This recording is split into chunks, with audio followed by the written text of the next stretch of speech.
Hello friends, welcome to defence matrix. तो कुछ important updates हैं जिनको हम डिस्कस कर लेते हैं। पहला जो अपडेट है वो रशिया की तरफ से आ रहा है। तो रशिया ने इंडिया को ऑफर किया है T-14 अरमाटा का एक इंडिया स्पेसिफिक वर्जन। ये एक्चुअली T-14 के बेस पर ही बनाया जाएगा। एक जॉइंट डेवलपमेंट की बात यहाँ पर निकल कर सामने आ रही है। साथ ही साथ अरमाटा प्लेटफॉर्म पर बेस्ड होकर आर्मर्ड फाइटिंग व्हीकल्स को भी ऑफर किया गया है और ये रशिया के next generation armoured fighting vehicles हैं, टैंक्स हैं और T-14 अरमाटा को दुनिया का सबसे खतरनाक टैंक कंसीडर किया जाता है।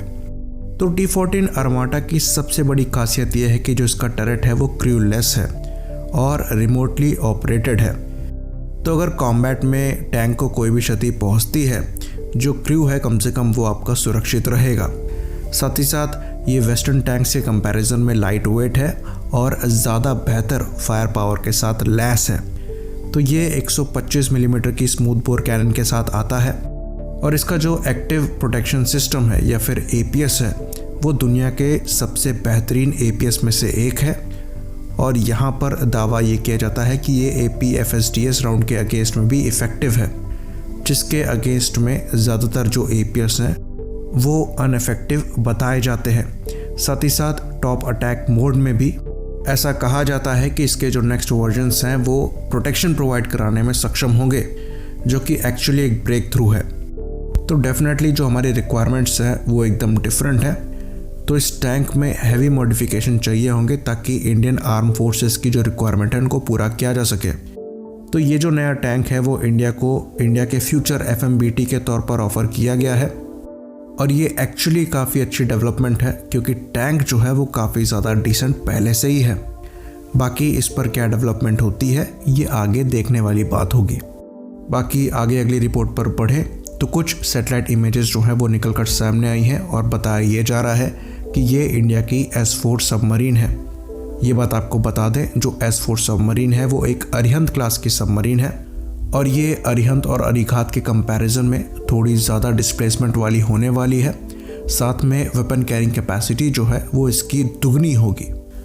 तो जो अरिहंत और अरिघात हैं वो 4 K4 SLBM को कैरी कर सकती हैं, वहीं पर जो S4 और S4 स्टार सबमरीन होने वाली हैं ये 8 K4 SLBM को कैरी करेंगी और करीबन 24 K15 SLBM को कैरी करने में सक्षम होंगी।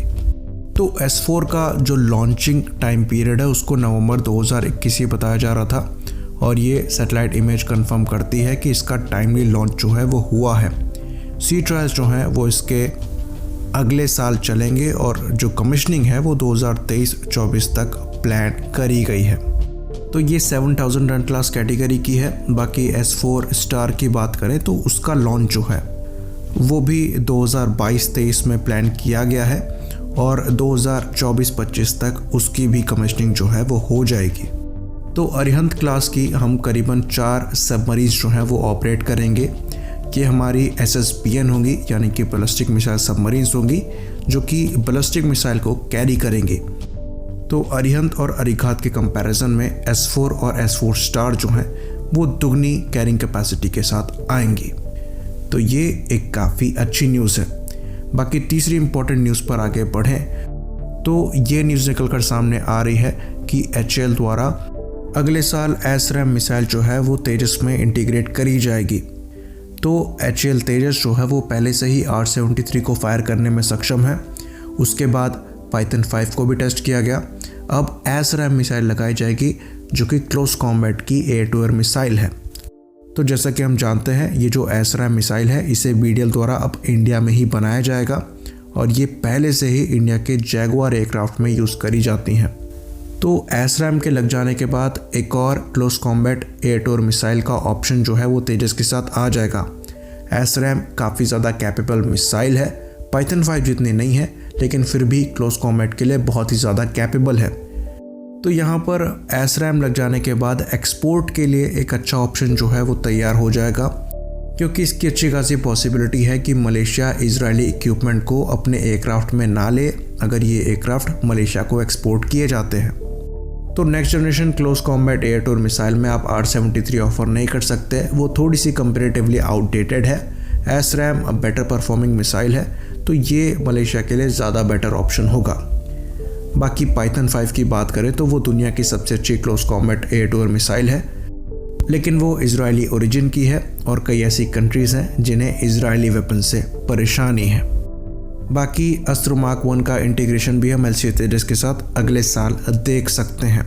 तो जब मार्क 1A एयरक्राफ्ट सर्विस में आएगा तो उसमें पहले से ही ये सारे वेपन सिस्टम जो है वो इंटीग्रेटेड होंगे, तो वो एक काफ़ी इफ़ेक्टिव कॉम्बैट प्लेटफॉर्म निकल कर सामने आएगा। इसी बात पर इस अपडेट वीडियो को ख़त्म करेंगे। लाइक करिए, सब्सक्राइब करिए। जय हिंद।